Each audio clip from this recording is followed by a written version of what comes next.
Hey friends, I'm Jess Connolly. I'm an author, a coach, a Bible teacher, and a local church leader, and I love talking to real people who know what it means to have full lives, but also want to walk in abundance. This podcast is for you. It's not my podcast, it's ours. It's for people who crave lighthearted conversations and deeply spiritual truth. It's for people who are busy, tired, waiting, growing, dreaming, working, or praying about what's next. Wherever you're listening from, if it's quiet, mundane, or busy, I am praying for you, and I'm so glad you're here. Let's go. Hey friends, I'm here with a quick disclaimer before you listen to this episode. I love and I am so grateful for you guys telling me that you sometimes listen to the podcast with your kids in the car or nearby, but I want to let you know up front, this episode is not safe for smaller ears. Hit pause and come back when you're alone. We're going to talk about some sensitive marriage topics, and you're going to hear from a guest on the podcast. This is not our norm. It won't be our norm moving forward, but we are keeping it in the episode and not editing it out because the passion of the moment fits the subject matter, and it was genuine to the discussion. You might not even catch it. The real disclaimer, however, for this episode is that you're going to notice a lot of coughing. You're probably going to notice that more than you notice the 4-letter word. It was flu season. No one was contagious, but there were some coughs that we ultimately couldn't edit out, and we apologize. All that to say, this is still a do not miss episode, and we know God is going to use it to change lives. So let's go. I don't know a married person who hasn't maybe dreamed about how their life might be different if they married a different person. Maybe for some of us, that sounds like a nightmare. And maybe for a lot of us, that feels like an imaginary pass out of a relationship that is currently so hard, we don't feel like we can keep going in it. If you've ever wished for another couple to be honest about the hardest days of their marriage and to compassionately give you insight about how you can have a new marriage with the same couple, this episode and this new book we're reading in our Leaders, Our Learners book club is for you.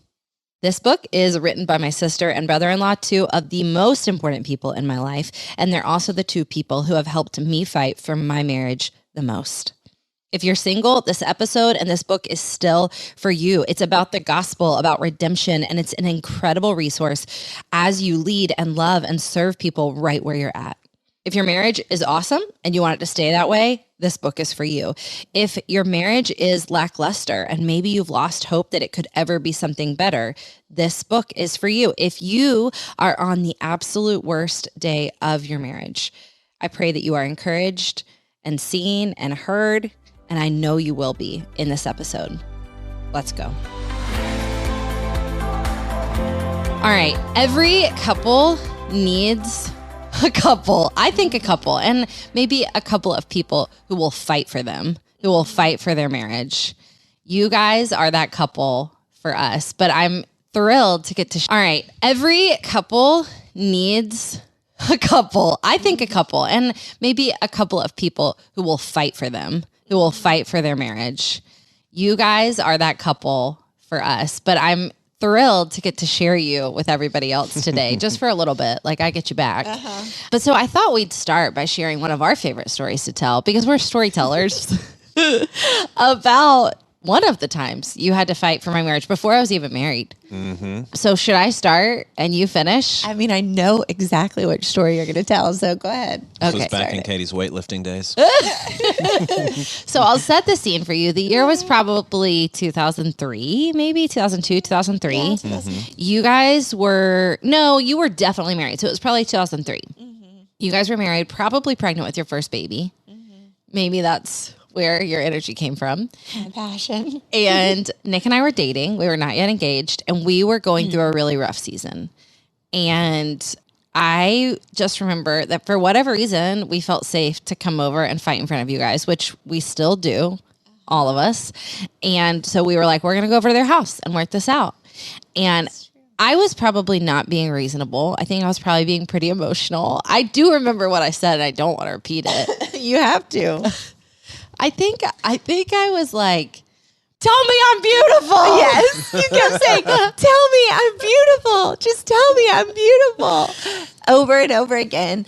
And I mean, okay, so we had known Nick probably a year at this point. Maybe two. Yeah. Yeah, maybe more than that. Maybe 2.5 years.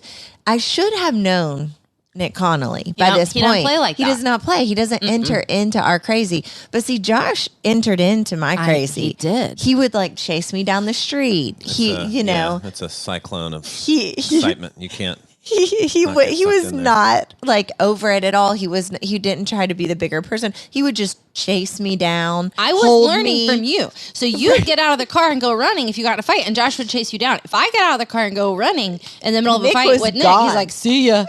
I'm not messing with that. I do that more now. Now, yeah, 22 years later, but in the early I'll meet days, you at the If house. you're still getting out of the car and running, I know. is it okay 22 years in? It's really not, and there can't would be take a this problem. anymore. There would be a problem because I'd have way Listen, too much more We passion. make it sound like it happens all the time. It hadn't happened in at least 4 months. It's been a while. Oh my gosh! Stop. Whatever. So this time I'm screaming at Okay, Nick. so you're screaming at him like, "Tell me I'm beautiful. Tell me I'm beautiful," and he's just standing there, stoic, like solid as a rock, blank faced. And he's not saying a word back. And so this goes on and on. Like you're jumping up and down. And I'm thinking, like, this boy better open his flipping mouth. I mean, I'm getting more and more mad. Fire is like coming from my ears. I can feel it. And all of a sudden, not only does he not answer, he starts to head for the door. He walks out. Like he is going to leave. Oh, no. I have way too many abandonment issues for that. For me and you. I was like, this is not happening. So I don't even know what came over me. But all of a sudden, this is the infamous moment is that we had this couch. Now it's probably from like Rooms to Go. Very thin, small No. couch. It was actually from Big Lots. That's what I was going to say. It was Oh, from Big or Big Lots. Lots. Super fluffy yeah. and green. And Katie gets up off the couch, in some way, like manhandles the love seat and throws it from where it like, currently is, blocked slides him. all the way across the room. You're not leaving. Blocked the door. I was Tell like, her tell her she's she's beautiful. It's like, you will not leave this house till you tell her that she's beautiful. The most crazy thing is, I still don't think he actually said that night. No. I don't think he said, you're beautiful. He will not be manipulated. No, he will not. He will not. But so now we say it's like a part of our vocabulary. Like you need somebody who will throw a couch for you. Oh, it's so true. You need somebody who will throw a couch for you. And what I'm here to tell you is that this couple has fought for us. I mean, physically, sometimes for our marriage. But if you're hopeful for a couple that will fight for your marriage, that is what you guys do for people. I mean, I know y'all, and you have 7 kids. You run a small business. You're a pastor at a very large church. But I know that multiple nights of the week, I can find you at some couple's house fighting for them. Fighting with them. So I want to just talk a little bit about that. And I want to talk about why this book is so important. But first, before we get into it, I didn't prep you for this question, but I want to say, like, what is this book not? I would say it's not. We were talking to a couple the other day, and they had just been reading The Meaning of Marriage by Tim Keller, which we love Tim Keller. I mean, who doesn't love Tim Keller? We were actually doing that study in a small group when our marriage like hit the fan and all hell broke loose. But what I would call that book is very like theological, like a theology of marriage. This is not really that. I mean, it is very gospel oriented, hopefully, but it's real practical, raw, vulnerable, the pain of our story, and then really the practical principles that it took for us to stay through pain and rebuild. So what I would say is it's not a heady book. It's not a theology book. It's really, our story and practical tools. Would you say that?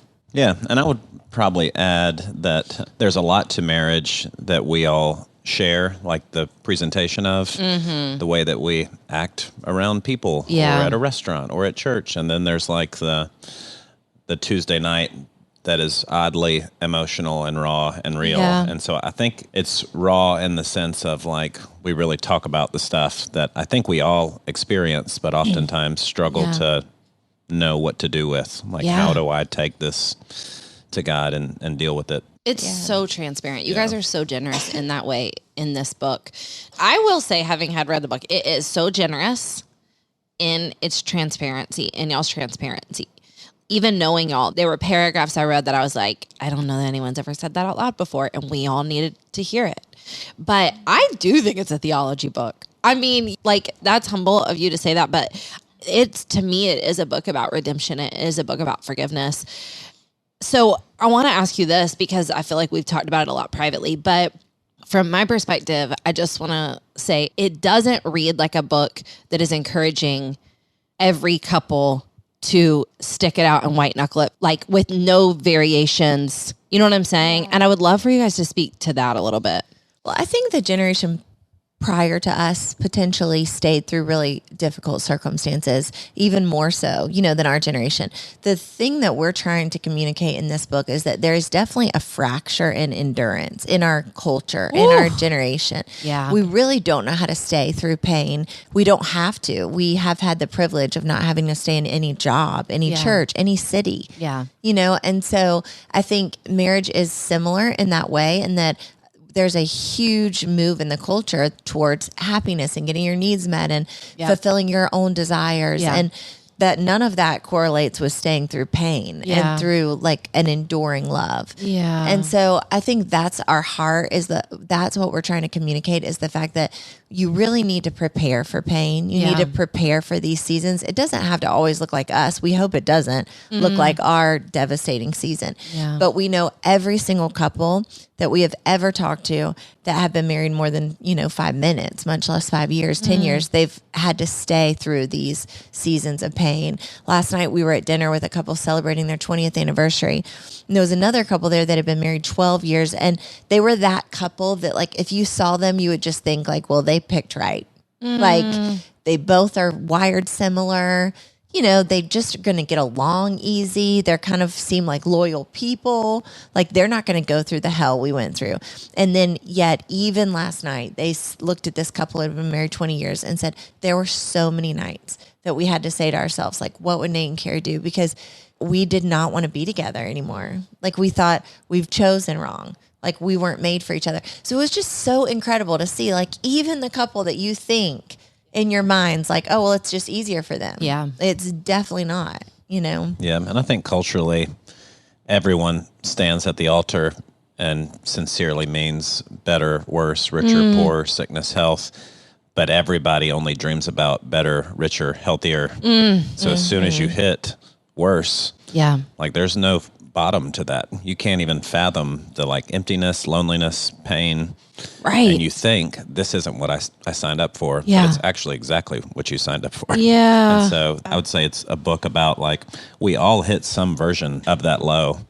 And when you get to that place, it's like, man, God is close to the brokenhearted, saves those that are crushed in spirit. So as lonely or broken or hopeless as you may feel, it's actually like one of the best places you can be, because you can't just manufacture desperation. So when you get there in your marriage, it's like, man, then you can really see God start to do something special. So good.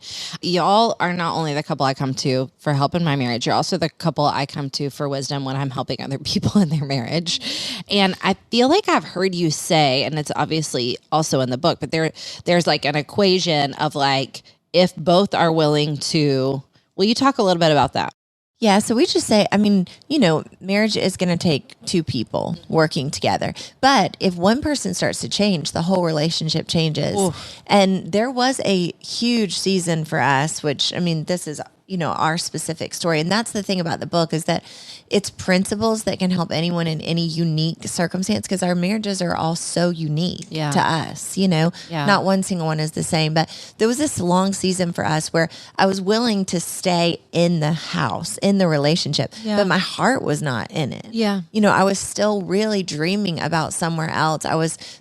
We have this whole section of the book called Take Quitting Off the Table. And I really was quitting. And Josh always says people quit long before they leave. Ooh. So I feel like I was distracted. I was dreaming outside of my relationship. I was coveting still other people's life and, things like that. And Josh was able to continually cast vision for me, pray, believe for us. So we don't believe that it's always 100%, like from both parties. That's part of the staying through pain. Yeah. But it does take two people willing to be committed to the covenant, willing to, if trust has been broken, rebuild trust, repent, that kind of thing.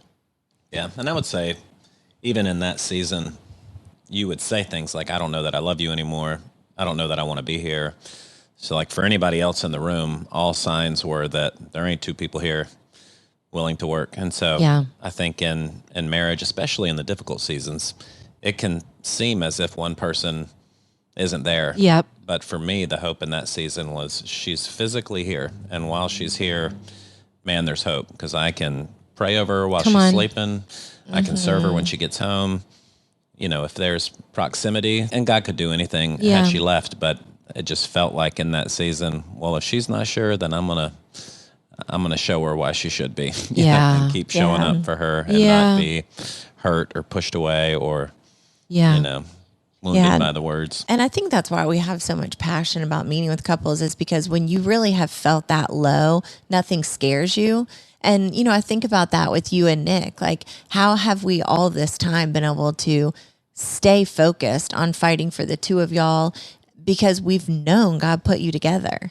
Like we've known it with all of our heart. So we've known that even in the pain of it, even in you both having to shift and change, it's going to be for your good, you know, and for the glory of God. And I think just that's what it takes to have somebody who really believes in you, who's fighting for you, who knows that you are the solution to your own great marriage, you know, that you becoming like Nick and Nick becoming like Jess isn't the goal, but actually like the two of you together building your house is going to be the best for both of you, for your legacy, for generations.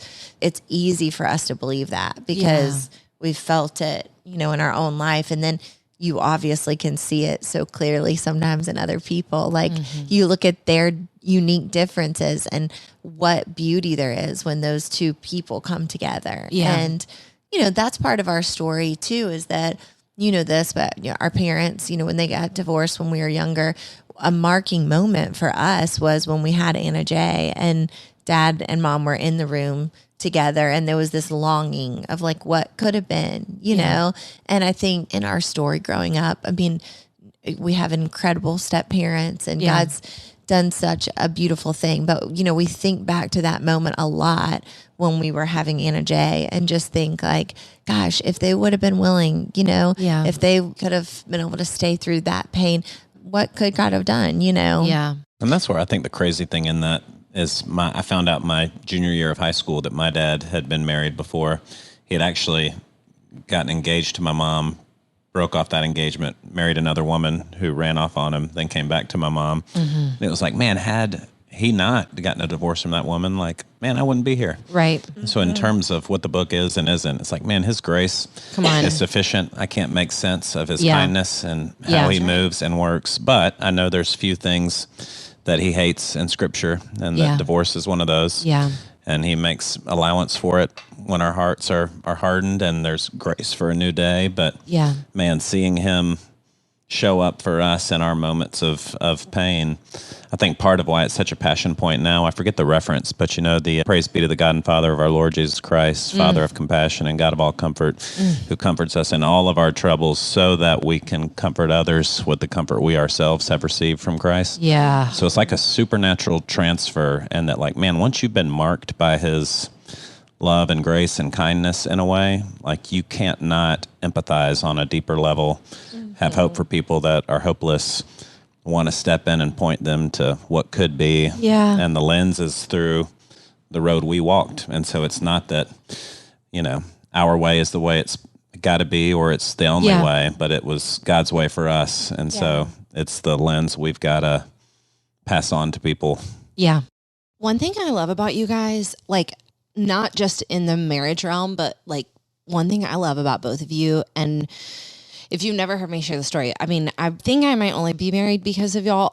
And I think I actually was thinking about it this morning, and I was thinking, I really only kind of saw a vision for my life of like the beauty of marriage because you guys got married. And I was like, that looks great.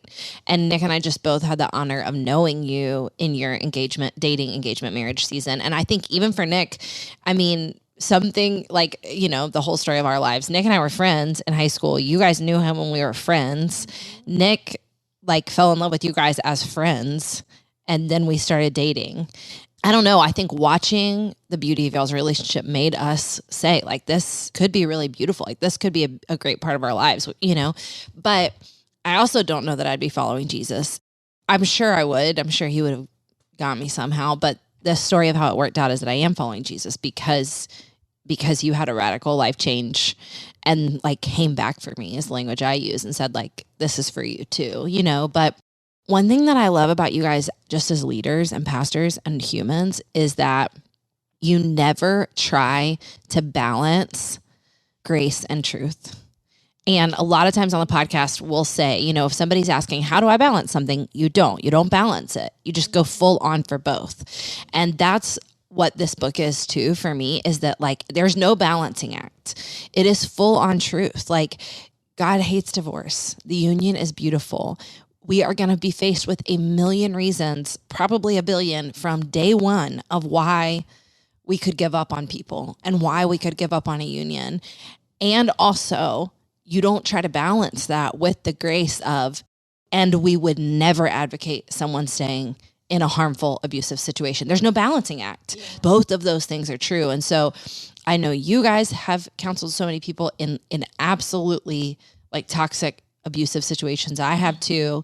There's no balancing act there. It's like, no, you don't stay somewhere harmful, But I want to just say that I do wish I'd had this book when you guys were going through your hard marriage season, which we're going to get to in a second, because I know that I did not one thing right. I mean, first of all, I was like a child. I was like 22, but I know that I didn't do one thing right. I didn't give one piece of good advice. I think even when I tried to give godly advice, it was so harmful, which is some of our more funny stories now you and I can laugh about, but some of them we probably can't laugh about. Probably some are just too harmful, but it does make me want to just say like a special caveat of, again, this is another reason why, if you're single, this is still a book for you to read. But also, if you're like, oh, my marriage is fine, this is a good book for you, because your friends are going to go through it in their marriage. And having language and having tools and having insight so that you cannot be like Job's friends, either saying like, yeah, he sucks, get out.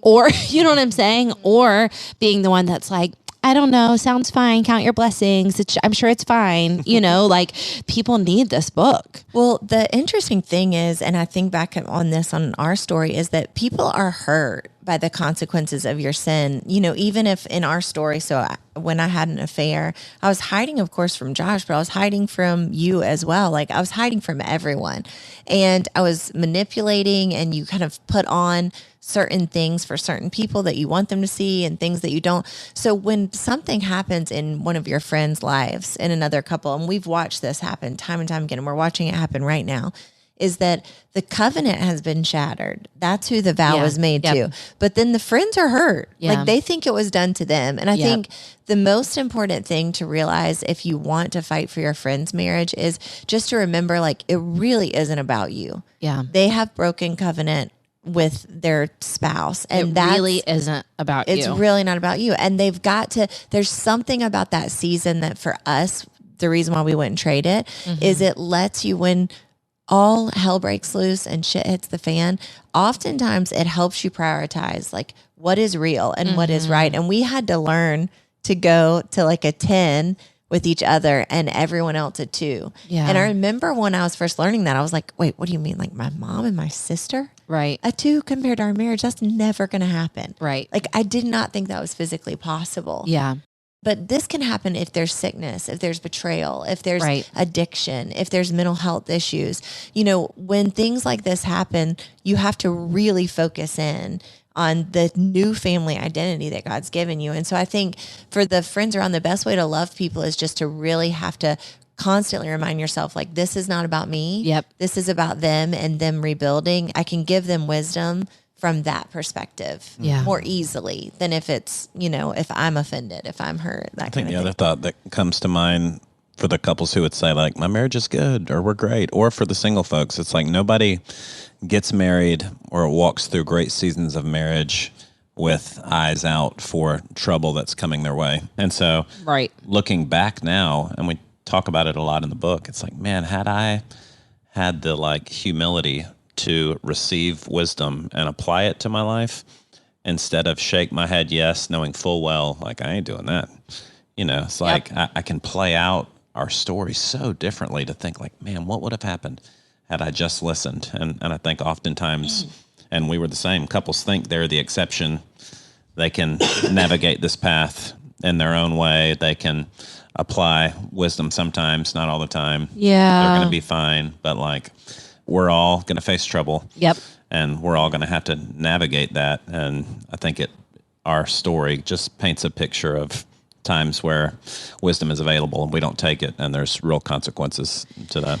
It's so funny. Okay, so somebody asked me this question, but it totally relates to y'all's book 100%. Somebody asked me this question about tired of being tired. It was Sharon Miller, and I was doing an interview with her, and she said, tell me what changed for you, essentially. She was like, because basically what I know to be true is everything in this book, you probably already kind of knew before you had this fatigue breakdown. So like, what changed?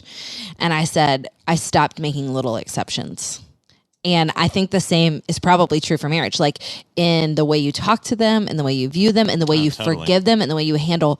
Well, when you find yourself at that place in marriage, all of a sudden you see like, man, I remember we were so hardcore for a season, and that like with the kids, every other Disney show is a single parent and their kids, and it not almost like normalizing single parenting, which not obviously that it's a bad thing, but just getting kids and people comfortable with the vision of one parent charting through life. And so The Bachelor, it's like, my goodness, I think we had seen every season up to that point. And it was like, so with our sexuality, bodies, relationship, marriage.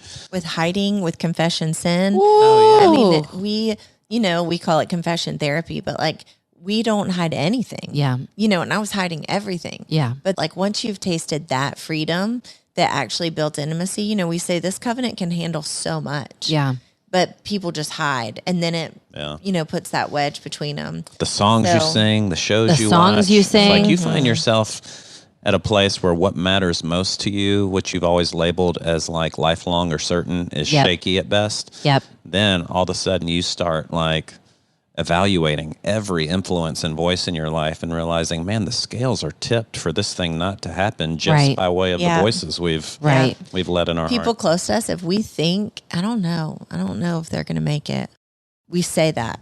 Yeah. We say like, hey, this seems dangerous. Right. Like, if I'm looking around at the 10 couples that we know and I have to choose one that I'm wondering if they're going to endure, it's you. Like we'll say that now. Yeah. You just have eyes wide open for how much cultivating this love, takes to have a strong covenant. It's so risky. It's like, I don't think we need to be scared of marriage. And I don't think we need to walk around scared ever of anything, of like the betrayal around the corner or the thing around the corner. But I do think we need to know what we'll do when it happens. Mm-hmm. I do think we need to know what we'll do when our spouse disappoints us. I think we do need to know what we'll do when they go through a hard season or when they have a character issue or, or what we'll do when we do that. Yeah. Okay, we're going to take a quick break. And then when we come back, I want you guys to just share a snippet of y'all's story. Listen, in some way or another, we're all living lives we never imagined living. They're full of detours and unmet expectations and plan Bs or C or D. My friend Catherine Wolf knows a thing or two about embracing an off-script life. After suffering an out-of-the-blue stroke at age 26 and living with lifelong disabilities ever since, she has become a compassionate guide to so many who are living a good, hard story. In her podcast, the Good Hard Story podcast, you get a seat at Catherine's table as she shares her hard-won experiences on surviving and even thriving within her constraints. Catherine and her extraordinary guests let us in on how they've developed emotional agility, found purpose in their pain, and have become better after being broken. Catherine believes the good story and the hard story can be the same story. So listen to her podcast today. It's one of my absolute favorites, the Good Hard Story podcast with Catherine Wolf. Hey friends, I want to make sure that you know about Go Teams. So Go Teams is the group coaching program that I have offered for the last 5 years through Go and Tell Gals. During Go Teams, we coach women who are called to communicating, ministry, small business, or writing. So if you have a desire to move forward in any of those areas, or if you're already doing them and you just want to grow or get unstuck, Go Teams is for you. I coach you in your particular team for 6 different sessions, and then we bring in outside industry experts who can answer literally any question you have. Then I do group coaching with your team in particular. So it is just 6 weeks of intense coaching in lots of different ways. But the best part about Go Teams is that any question you have about small business, writing, ministry, or communicating, we make sure you get answered. If we don't know the answer, we find someone who does. So I don't want you to feel like you just wish there wasn't all this gatekeeping and you didn't know how to get started. Go Teams is for you. You can go ahead and get on the wait list right now, and Go Teams starts in February. So we would love to have you. See the link in the show notes to get on the wait list for Go Teams 2024. Okay, a question that I get from a ton of you is, where do I start if I want to start a podcast? And I love when answers are simpler than we expect them to be. So I want to tell you about a resource that's changed the game for us with our podcast, and that is Spotify for Podcasters. If you want to start your own podcast, Spotify has a platform that makes it so easy. You upload your episodes, and then Spotify actually distributes it everywhere onto all platforms, and even helps you earn money so that it can be profitable for you and a blessing for you, your family, your people. Spotify for Podcasters lets you record and edit your podcast literally from your phone or your computer. So if you don't have a fancy setup, it's okay. You can immediately get started today. Then again, you distribute it to Spotify and everywhere else that podcasts are available. You can also do video podcasts, which sounds like a dream to me. And when you want to take conversations with your people to the next level, you can do Q&A and polls, all sorts of fun things. You can earn money with ads and podcast subscriptions, or you can just get started using what you've got for the good of others and the glory of God. Check out Spotify for Podcasters. I use it. I love it. I highly recommend it. Download the Spotify for Podcasters app. I have it on my phone, highly suggest, or go to spotify.com/podcasters to get started today. Okay, I don't want you guys to tell your whole story because, as you know, I would actually really enjoy if people would buy this book. And we have the Leaders or Learners book club, and I'm going to tell you how to join it at the end of this episode. But I don't want you to sleep on this book. But I do know that people could probably, if they don't really pay attention, which, none of us are really paying attention on the internet, they could look at y'all's Instagram, or they could go to your website, or they could see you on Facebook Live and be like, must be nice. So I know the wild authority and insight you have comes from pain and heartache, but will you give a peek into that world for our podcast listener? I would say we were that from go. We were the first among our friends to get married, and I was the one not looking for a girl in that season, and the day I met her, went home and told my roommate I was going to marry that girl. And so from the beginning, it was a little ridiculous because I was oh my gosh, sold out. I was there. It was a little ridiculous. It was ridiculous. It was kind of all great. The laundry folding and yeah. I mean, I was flowers doing all the anything. time. I had to work for a while because she didn't quite share the deep admiration. Oh, she did. She did. She was smitten. Had game. Yeah. So Riz as the little kid. that was the beginning. And so for our story, it was very much one of those, we see that kind of stuff happen all around us, but that's never going to be us. Oh my gosh. I used to tell him all the time, I just think we have the most incredible love. No one has a love like us. He's like, well, we've been married about 6 months, so let's go easy on that. I definitely say that to Nick now. This is a total 7 move. It's so true. Yeah. So one, I would say, in terms of families of origin, which we've talked about, had other pictures and stories lived out for us. And so as much as we were committed to one another, having experienced the realities of divorce and having abandonment issues herself, like I would say we were casual whenever we would get in an argument with, maybe we just need to get a divorce, or maybe we shouldn't be together, which now even saying sounds so absurd. So you would be casual with it? Oh, yeah. Early on, if we would get in an argument. I never knew that. Yeah, it was like. Or I would always tell him my line was like, you wanted to marry somebody who just smiled and nodded. Like, you got me. You chose wrong. Yeah. Like, I'm not docile. Yeah. That would be like. And so early on, I would say we're both, like Katie's a 7 on the Enneagram, I'm a 3, but we are both like very active, hardworking. And so we were acquiring rental properties, we were flipping, getting our master's degrees, started having babies, had full-time jobs. We were like burning margin in our life fast and hard on both ends, thinking like, this is what adulting feels like, working really hard, doing your best to provide.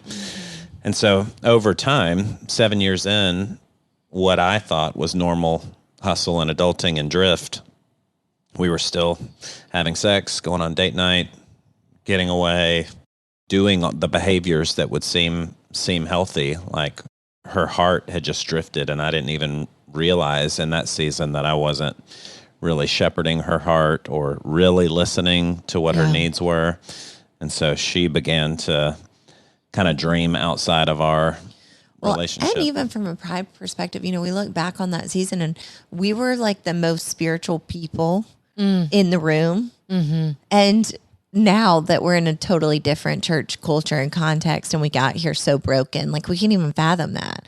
I mean, even, our small group who are not on staff or not pastors, we still say they're like pastors to the pastors. Yeah.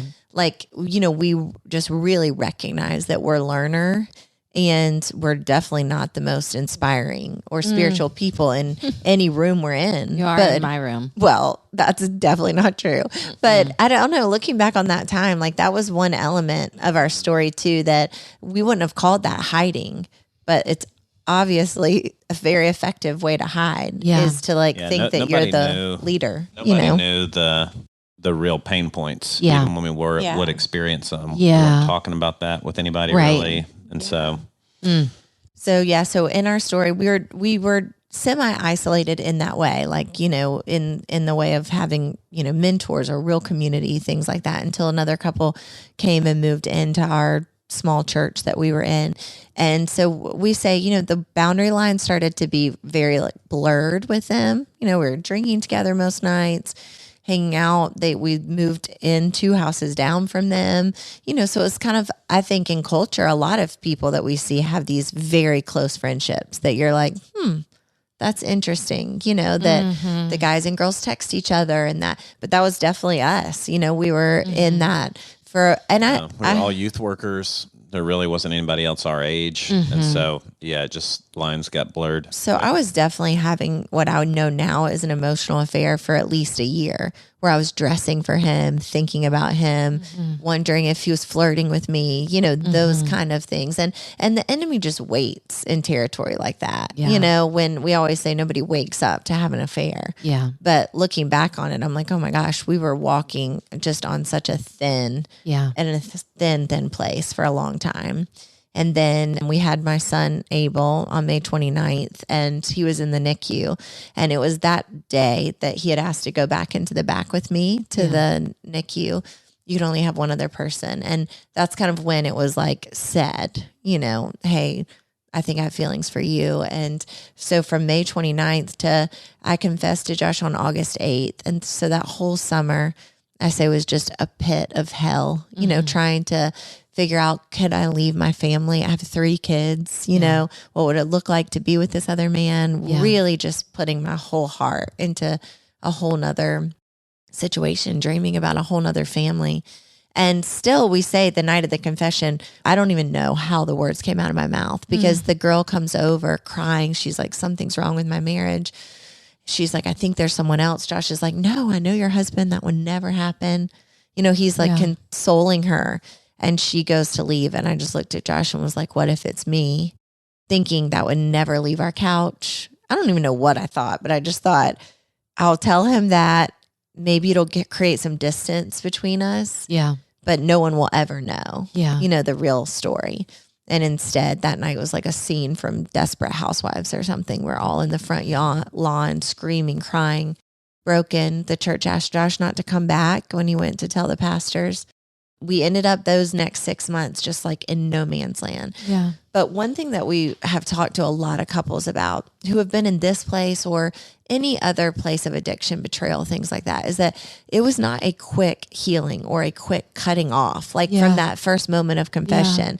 And Josh talks about this a lot in the book, is that, when somebody's in the dark, then they stub their toe, or you don't blame them because they're in the dark. They don't know what they're doing. Yeah. And there was a long season of that where, like I said, I was staying in the house, but I was still really struggling with my own shame, my own cycles of shame. I would keep kind of reaching back out to the guy, or if he would reach out, I would reach back, really just wanting to not feel like a monster, like, well, he's not a monster, so I must not be a monster. All of that to say, like, none of that is the gospel, obviously, but you really have to, like, it takes so long to come to this fact of like, I am so sinful and I don't outgrow the cross. Yeah. And really recognizing like the depravity of the whole situation. Yeah. And in marriage or an affair, in this case, it's like there's so many, if it came out that your spouse or loved one was like crack addiction, it's like, there's some stuff happening in their body, stuff happening in their brain that you don't see or understand. Right. But it's something they're really going to have to work through. And with this kind of issue, when it's another relationship, you think just cut it off and be done. Yeah. Why do they keep going back? But for her, it's like, man, there was endorphins being released. There was the rush of sneaky, naughty anticipation, looking forward to. Right. All of those things were happening. And so it was just a lot messier than you would think. And so even now we meet with couples who are so hurt by that, like, wooing and the back and forth, and don't understand why it can't just be over, when it's like, man, sin has a way of enticing and drawing and wooing you in that, man, it can be really hard to just sever a relationship and rebuild.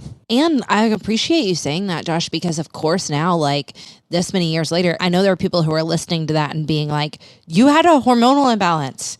You were going through trauma. Like, really, like, this was sin, but like your body was not helping it, and then, the endorphins of keeping something secret and then feeling that hit day after day. And like, I mean, there are so many things at play there that absolutely, did you need confession or repentance? Yes. And also, did you need compassion?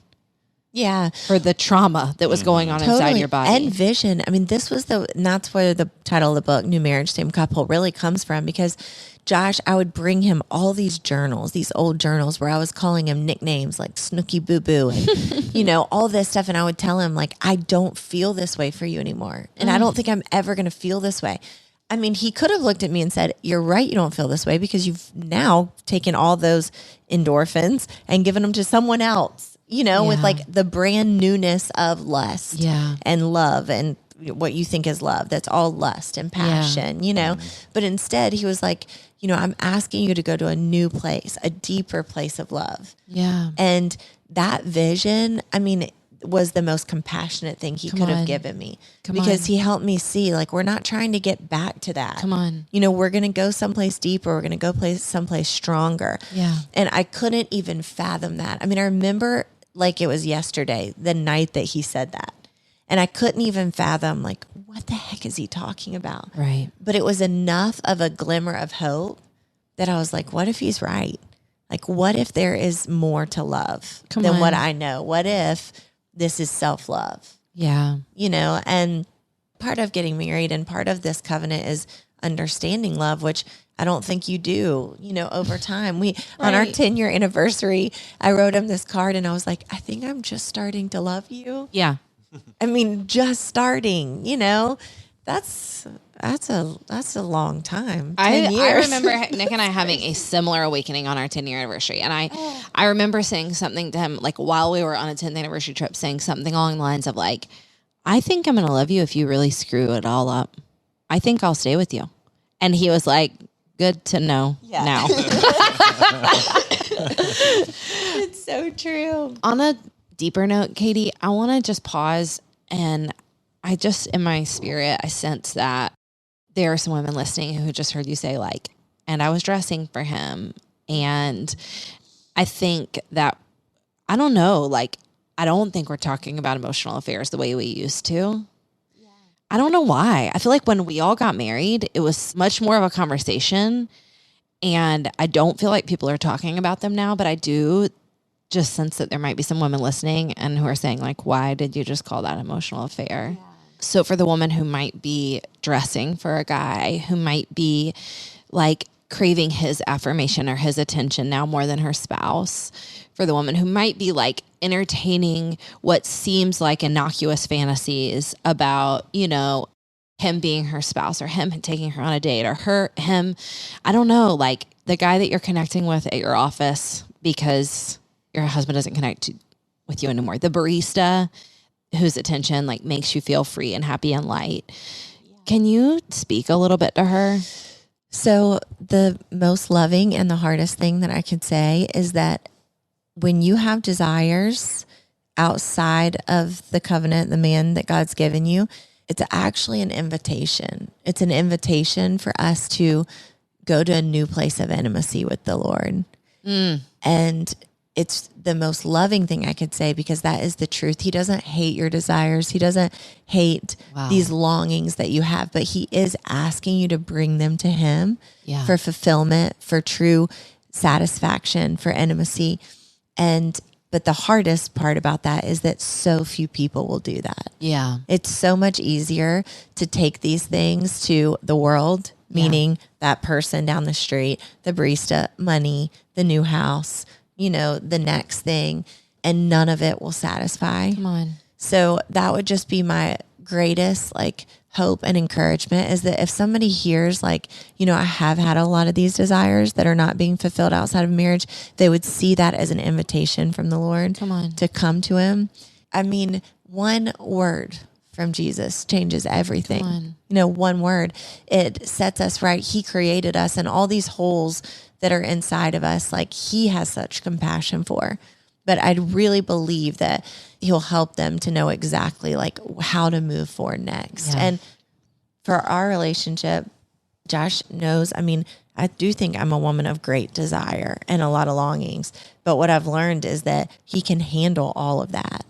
Like he can handle me saying that. Yeah, that's what I was going to say. I think the two things that come to mind with that question is one, like, yes, it's an invitation for the Lord to like fill that gap. But oftentimes the barista conversation or the coworker, the pursuit, the relationship is meeting a need or desire you have that you may have never even articulated to your spouse because it seems too vulnerable. It doesn't seem like something they would do.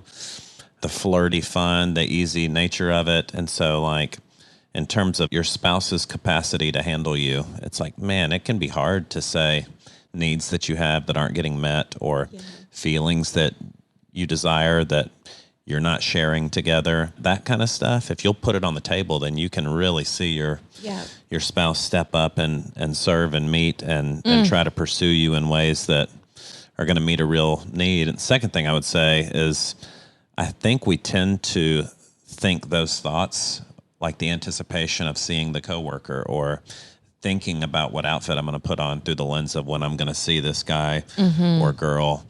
We almost label them innocent. Yep. And that like, I wouldn't do anything. Of course you wouldn't, you know, is what you tell yourself. But all of those thoughts are leading you somewhere. So if you can put a destination on the thought, like where does this take me 5 years from now, a year from now? Okay, I have one last quick question for you. What would you guys say to anyone who's listening to this podcast and they're thinking like, I would read this book, I would do this work. I don't know if my spouse would. I would say for you to be certain to your core that God does not want you to have a mediocre or mundane marriage. And Thank so you, if Jesus. any part of you is feeling like you want to go to a new place, if you're feeling like you want to grow, if you're feeling like, man, I wish we could see God do a new thing, but don't think your spouse is up for it yet, then I would say in our season, and it was the grace of God, And I don't know that I've always been the relational visionary. I think Katie is much more that for our family and who we're becoming and her natural language. But in a season where she didn't have it, God gave it to me. Yeah. And so if you have it in you to pursue, to paint a picture of what could be, to go after something new, then just trust that's not a selfish desire. That's not vain ambition. Like that is God's will for your marriage. He wants it to be an epic adventure of friendship, of intimacy, of growth. And if you're the one with the grace to start that journey, then just trust God will bring their heart along in His time. I'm so grateful that I get to share insider info of like, and you will get it back. Like you, Katie, you have so much vision now for y'all's marriage. Like I feel like how kind of God. I know that that the story isn't like you have to white knuckle it and see past this, and then you'll have to keep waving that flag for the rest of your life. Oh my gosh. My favorite person. I mean, and that's the thing. And that's what I love telling couples is that I really thought we would stay together and I would have like a pal, Yeah. like my friend. And instead he is just the joy of my days, and truly my very, very favorite person. And the God who authors all things, all things passion and excitement and, all of that. He's the one that can also redeem and restore it. And so I do want people to have hope that no matter what season they found themselves in, a new marriage can be theirs, and they need a new marriage. Everybody needs a second marriage, we say. And also about the book, like, just to clarify that. Everybody needs a second marriage with the same person. Yeah, that's right. I should put that on there. But I think about this, I think in our wildest dreams, like two people are sitting in the bed and they both have this book and they're reading it at the exact same time. Yeah. Does that happen in our lives often? No. Most of the time, one of us is reading a book, but it affects the other one so much. If it's something that we both love, that we're learning and growing from, we're sharing it with the other one. And then they're learning and growing and changing too. So I would just say to whoever picks up this book, like it will start to change your relationship as you let it change and affect you. Thank you, God. And then the workbook is incredible. We have to say that to people because it's a 12-week workbook. The questions, the vision retreat, the practicality. So good. We love the workbook so much. I do believe that maybe God is calling you, I'm talking to you, dear listener, to start a group in your home and go through the workbook with a couple of couples, and it will be so impactful. And then, you will not be alone and you'll all get to grow together. That would be so powerful. Right. All right. You guys are so generous. I love you. Thanks for fighting for my marriage. Thank you for fighting for all of our marriages. Katie, will you pray to close us out? Yes. Jesus, we love you so much. I thank you for each person listening to this podcast today. Lord, I pray that supernaturally hope will rise up in them whatever season they find themselves in, that they know that you are the author and perfecter of our lives. You're the creator who loves us so infinitely. We still cannot imagine the height and depth of your love. So I thank you so much for this space and time. And I pray for each and every person under the sound of our voice that they'll feel your supernatural peace and love and joy today. It's in your name we pray. Amen. Amen.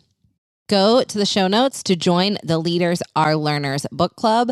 Not only will you just get some fun insider info, but also you can ask questions throughout the month as we read this book. You can ask questions that we're going to have Josh and Katie answer directly in an email from us. We would love for you to join the Leaders Are Learners book club and get this book today. Friends, I'm so grateful you listened to today's episode. Thanks for spending time with me. It would mean the world to me to connect with you. So you can send me a DM on Instagram at Jess A. Connolly or head to my website, jessconnolly.com for more ways to connect. If you have a minute to subscribe and leave a review of the podcast wherever you listen, it would massively help us reach more people with the good news that they can live fully awake. Let's go.